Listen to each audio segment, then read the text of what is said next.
Hey guys, how's it going? Hope you're doing well. My name is Crown, and today I'm going to read you some very interesting stories that I hope that you're gonna love. And now, without further ado, let's go!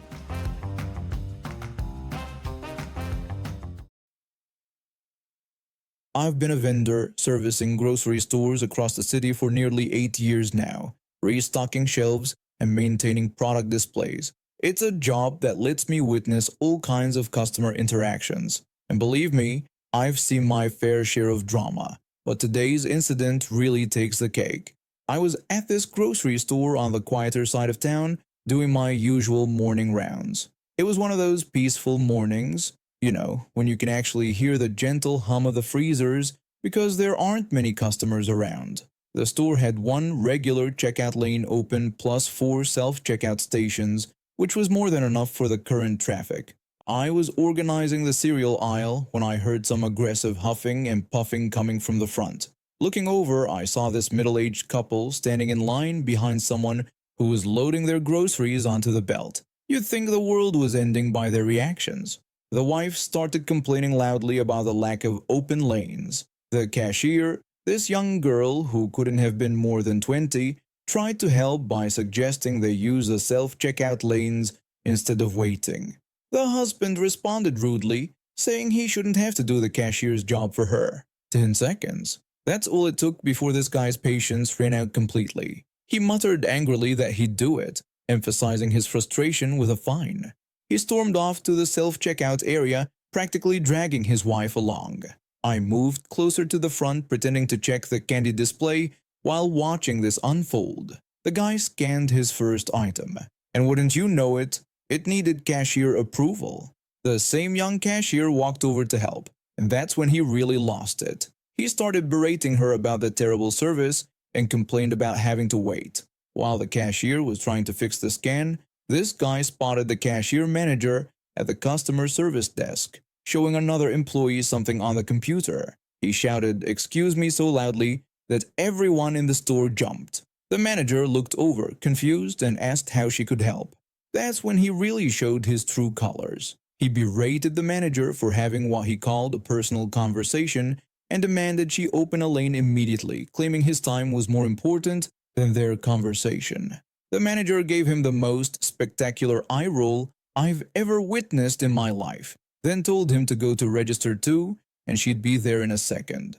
The guy practically walked to register 2, wife in tow, and started throwing his groceries onto the belt. The manager came over and started scanning his items. He mumbled something I couldn't catch, but the manager's response was pure gold. She told him she couldn't check whatever he wanted because it would take time, and mockingly reminded him that he had places to be.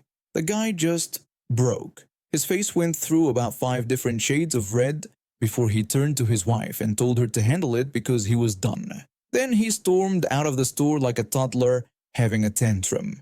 But his wife? Oh, she decided to make things even better by asking if she could break it into multiple transactions. The manager didn't miss a beat, throwing the husband's words back at them by saying she had places to be, and giving the wife 2 options: 1 transaction now or go back to the other line. The wife finally seemed to realize how ridiculous this whole situation was. She just stood there, head down, quietly asking the manager to just check her out. I saw the husband in the entryway complaining to the store manager. Now, I don't usually get involved in these situations, but something about this guy's attitude really got to me. I walked over to the store manager after the husband stormed off again and told him that his cashiers had handled everything perfectly and that the guy had been a complete jerk. The store manager just shrugged and said he could tell from the first 3 words of the conversation that the guy just didn't want to be happy. When I was leaving, I overheard the manager telling the cashiers they did a great job standing their ground, and he was giving them both an extra 15-minute break. Meanwhile, the entitled couple was still in the parking lot, arguing about who was going to unload the groceries into their luxury SUV. Some people really do walk around thinking the world revolves around them. In all my years of vendor work, I've never seen karma served quite so elegantly by a retail staff. They didn't raise their voices, didn't get nasty. They just gave that entitled couple a taste of their own medicine with pure professional sass. I've been running my family's car wash business for the past 15 years. My father started it from scratch, working day and night to build it into something he could be proud of. When he passed away 5 years ago, my mother took over. She was amazing at it, always greeting customers with a smile, making sure everything ran smoothly. She passed away last year after battling cancer, but her spirit still lives on in this place. Today started like any other day. I was checking the equipment and making sure everything was in order when this luxury SUV pulled up. The woman inside was already shouting before she even got out of her car. She immediately demanded to speak to whoever was in charge. I introduced myself as the manager and asked how I could help her. She angrily claimed that our automatic wash had scratched her car the previous week and pointed to some barely visible swirl marks that honestly looked like they'd been there for months. I explained politely that our brushes were regularly maintained and designed to be gentle on vehicle surfaces, suggesting that those marks appeared to be from normal wear and tear. She became more agitated, asking if I was calling her a liar and bragging about how much her car cost. I clarified that I wasn't calling her anything, just explaining that our equipment couldn't have caused those marks. She grew even more frustrated, demanding compensation and making a rude comment about how my mother should have taught me better customer service. That hit a nerve, but I kept my cool. I asked her politely not to bring my mother into this. She refused to back down, demanding to speak to my mother and saying she'd probably be ashamed of how I was treating a paying customer. When I told her that my mother had passed away last year, she showed no remorse. Instead, she made a cruel remark about how the business had gone downhill and implied my mother hadn't taught me anything about running it before she died.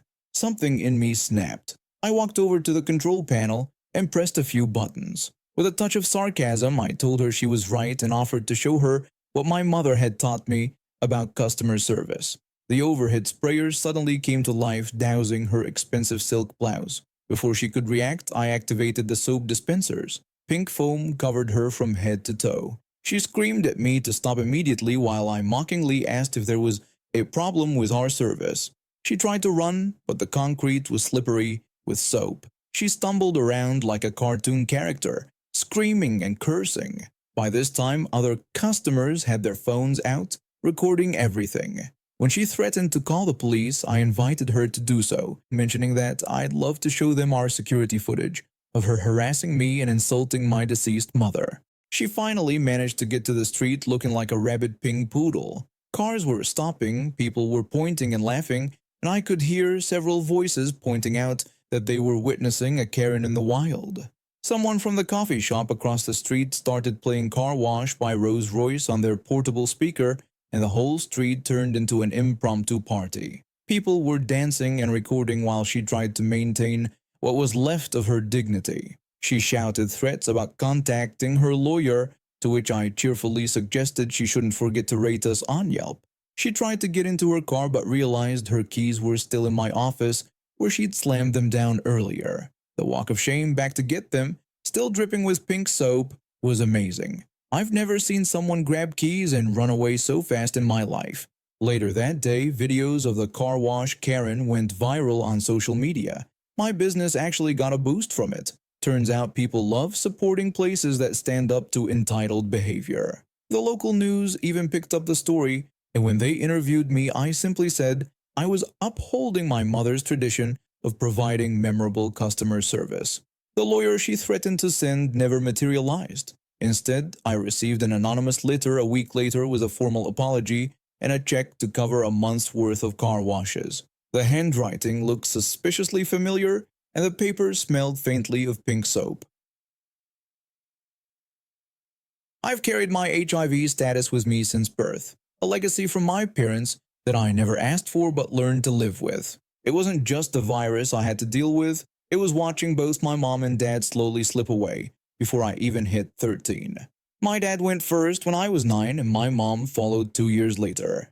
By the time I started junior high, I was living with my aunt, taking my medications religiously, and trying to navigate life as that kid whose parents died of AIDS. Most of my classmates knew about my situation. In a small town, news travels fast, especially the kind that makes people uncomfortable. Some kids were surprisingly understanding, others kept their distance like they thought HIV could spread through the air, and then there were the ones who saw my tragedy as ammunition. This one girl in my class, let's call her the bully. She was going through her own family drama. Her mom had recently left their family for some guy she met online, packed up her bags, and moved to California without so much as a goodbye dinner. Everyone knew about it because her dad worked at the local bank, and in a town our size, that kind of scandal doesn't stay quiet. The bully had always been one of the popular girls, but after her mom left, she became mean.